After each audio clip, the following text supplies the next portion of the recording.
en un artículo de Guillermo del Olmo, corresponsal de la BBC, titula diciendo que los choferes y los pilotos peruanos son los peores en América Latina. Estamos con Guillermo para hablar de este y otros temas. Buenas noches, Guillermo, ¿cómo estás? Buenas noches, Pau, muy bien, gracias. Cuéntanos, ¿cómo así nace esta historia, esta crónica tan bien armada, donde tocas uno de los temas que vivimos y sufrimos los peruanos todos los días?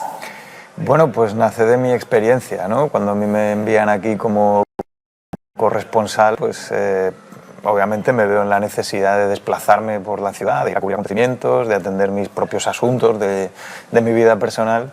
Y es entonces cuando me doy cuenta de lo diferente que es esto de circular y transportarse en Lima a lo que yo había vivido en otros lugares del mundo, ¿no? Que había recorrido ya unos cuantos, y por eso pensé que sería interesante para un público internacional pues poner de manifiesto las peculiaridades de aquí, ¿no?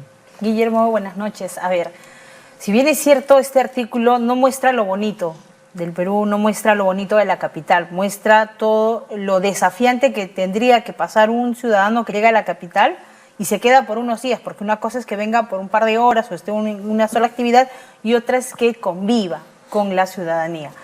¿Qué tan malo es esta imagen, a diferencia de otros países de los cuales tú ya has visitado y conoces, para poder señalar de que en Lima, en el Perú, los conductores son lo peor? O sea, y dilo así de manera fría, porque es necesario que se tomen acciones, a pesar de que en el Perú hay normas de tránsito, pero nada de esto se ciñe a la vida real.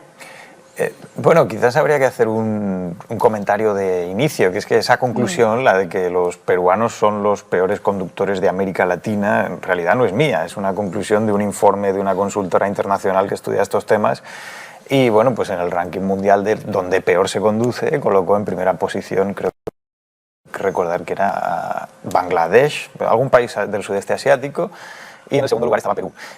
Claro, cuando yo leí ese informe, de alguna manera dije, caramba, entonces no soy yo que estoy equivocado, que aquí todo el mundo maneja de una manera un poco indisciplinada, ¿no? Es algo que efectivamente es así, no es una percepción mía. Ahora bien, tengo que decir que bueno, Perú es un país maravilloso, hay muchas cosas además de los atascos de Lima, muchas son muy conocidas a nivel mundial, y bueno, yo creo que en el artículo deslizo que uno de los consuelos, una de las cosas que le compensan a uno es que, bueno, en fin, aquí siempre puedes estacionar tu carro e irte caminando a la esquina, que vas a encontrar un buen ceviche o alguna cosa divertida que hacer.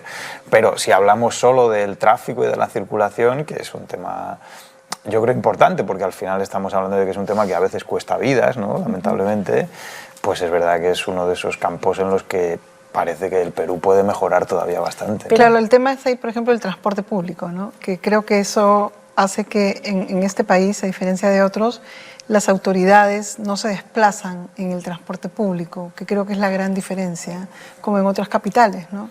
Porque si eres autoridad y vas en el transporte público, puedes hacer cosas para mejorar, pero si estás dividido entre el carro y el resto de personas, es donde yo creo que ahí es el gran abismo. Bueno, yo creo que es un problema en todas partes, no solo aquí, que muchas veces los políticos no se bajan del coche oficial. Claro, el mundo desde detrás de un cristal blindado y rodeado por un grupo de escoltas y unos patrulleros que te abren paso es muy diferente, y muchas veces dificulta que tomen verdadera conciencia de lo que vive el ciudadano día a día, ¿no? Sabemos lo que cuesta muchas veces llegar desde alguno de los conos a otros distritos de la ciudad. Probablemente eso algunos de los que mandan en Perú no lo saben. Pero ese tema que mencionas del transporte público yo creo que es clave más allá de eso. Parece que es que hay una verdadera carencia de transporte público, es decir, hay poco, ¿no? Y además el que hay pues no es eficiente ni está bien regulado. Esa es otra de las cosas que mencionaban en este informe, ¿no? Claro, y ahí va por ahí, ¿no? El tema de la reglamentación.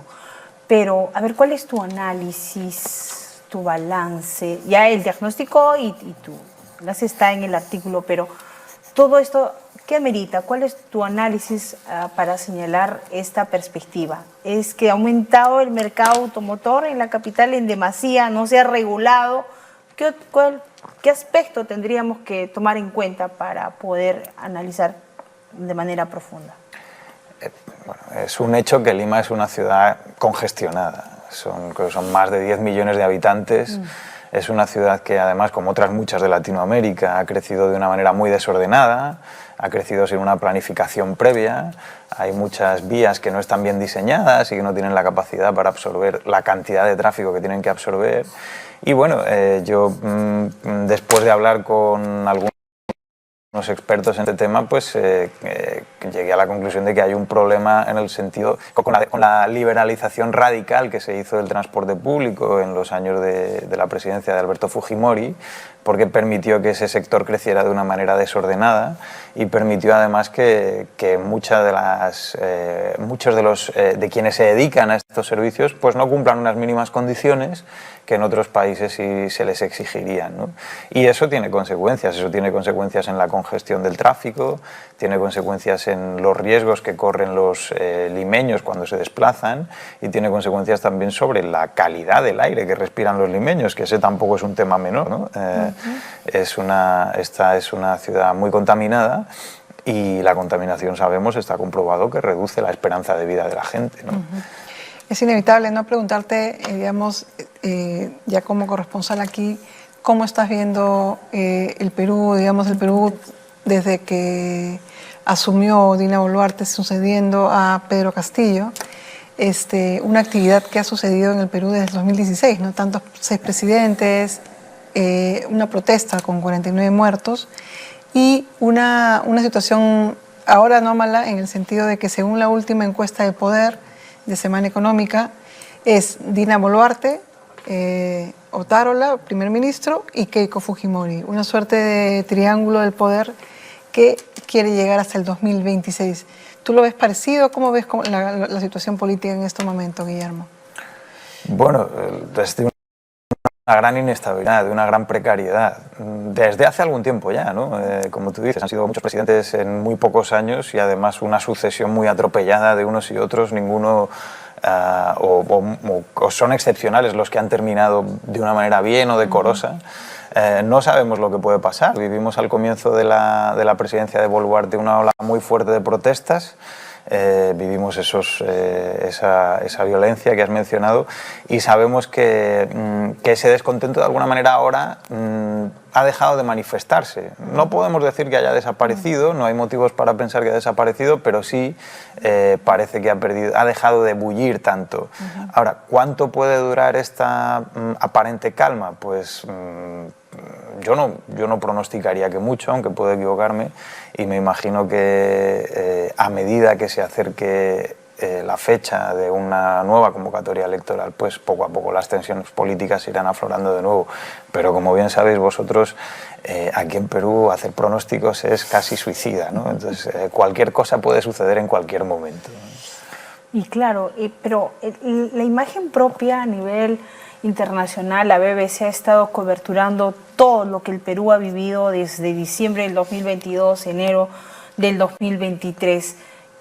¿Qué podrías señalar tú frente a todo lo que pasó y todo lo vertido por la presidenta sobre las muertes, sobre el uso de las fuerzas del orden hacia los ciudadanos peruanos? ¿Cuál es tu percepción? Bueno, mi percepción es que para que algo como lo que se vivió, que fue una sucesión de manifestaciones de descontento, tenga un saldo de muertos como el que tuvo, pues yo creo que es algo que, o algo salió mal, ¿no? Es una presunción, pero esa es una hipótesis, pero para confirmar o desmentir esa hipótesis, en cualquier caso, se requiere una investigación en profundidad. Y lo que llama la atención es que una y otra vez se escucha a responsables del gobierno, al premier Otárola, hablar de que esto se va a investigar y que corresponde a la Fiscalía investigar, pero bueno, no vemos el resultado de esas investigaciones por ninguna parte, ni ha habido nadie encausado, no parece haber ni mucho menos celeridad, una celeridad que sería la que requiriera la gravedad de lo que estamos hablando de docenas de vidas. Eso llama la atención y eso chirría, ¿no? Y yo creo que eso es algo que también está poniendo en una posición un poco comprometida a este gobierno en la escena internacional. Desde fuera se plantea esta pregunta, bueno, pero ¿por qué murió tanta gente? Y si murió tanta gente, ¿por qué nadie ha pagado, ¿no? Esa es una cuestión que sigue abierta y es una cuestión que de alguna manera es un lastre que este gobierno arrastra, indudablemente. Ahora, ¿qué puede pasar a partir de ahora? Realmente es algo que yo creo que nadie puede contestar, ¿no? Ella ha anunciado una gira a Italia, Alemania, a ver al Papa en el Vaticano, porque siente que al no poder tener un reemplazo en el Perú no tenía una manera de contar su versión. Estamos hablando de un gobierno inédito en el cual 4 gobiernos, Colombia, México, entre otros, no reconocen su gobierno. ¿Cómo crees que ven esos países y en qué puede servir este viaje a mejorar su imagen a nivel internacional? Bueno, pues dependerá mucho de cómo se gestione ese viaje. Yo creo que este gobierno tiene realmente difícil sintonizar con los gobiernos de orientación más izquierdista que se han ido instalando en América Latina en los últimos tiempos, ¿no? De alguna manera, Dina Boluarte en este sentido tiene la mala suerte de que va a contracorriente, o sea, todos sus vecinos, o la mayoría de ellos, tienen una orientación completamente distinta a la suya. Y eso es un problema. Pero yo creo que lo que el gobierno está intentando es tratar de, el gobierno peruano me refiero, es tratar de dar una sensación de presencia en la escena global y de transmitir a los peruanos que se tiene una presencia fuera y a los países extranjeros que en Perú las cosas se han normalizado y la estabilidad ha regresado. Eso es lo que se está intentando, ¿no? Y yo creo que eso es lo que explica toda esta agenda internacional de la presidenta. A pesar de que la presidenta Boluarte también se refirió de manera negativa a los medios de comunicación internacional por todo lo que se ha venido suscitando con el pasar de los días en enero del 2023. Y ese es un tema que también va a estar en el ente de los periodistas internacionales. Bueno, los periodistas internacionales como los nacionales estamos bastante acostumbrados a que hablen mal de nosotros y yo personalmente lo tomo ya como en fin, que viene con el sueldo, ¿no? No quiero frivolizar con esto y no quiero restarle gravedad al asunto, pero bueno, al final siempre la relación entre el poder y la prensa pues es conflictiva, ¿no? Intrínsecamente conflictiva. Yo trabajé algún tiempo en Venezuela y en fin, te puedo asegurar que allí los ataques del gobierno a la prensa eran muchísimo más feroces y muchísimo más peligrosos y dañinos que los que se plantean aquí en Perú. Ahora, yo creo que eso no va a cambiar la cobertura de la prensa internacional sobre la presidenta Boluarte. Yo creo que la prensa internacional va a seguir reflejando lo que pasa en el Perú y tratando de explicárselo a la gente que está fuera de Perú, que eso muchas veces es difícil porque este es un país pues bien particular, ¿no? bien valioso pero muy idiosincrático. Y no, bueno, los que yo conozco y yo personalmente no vamos a dejar de intentar hacer nuestro trabajo, ¿no? Guillermo del Olmo, corresponsal de la BBC en Perú, estuvo en Nativa Fondo. Muchísimas gracias por la entrevista. Gracias, Pau.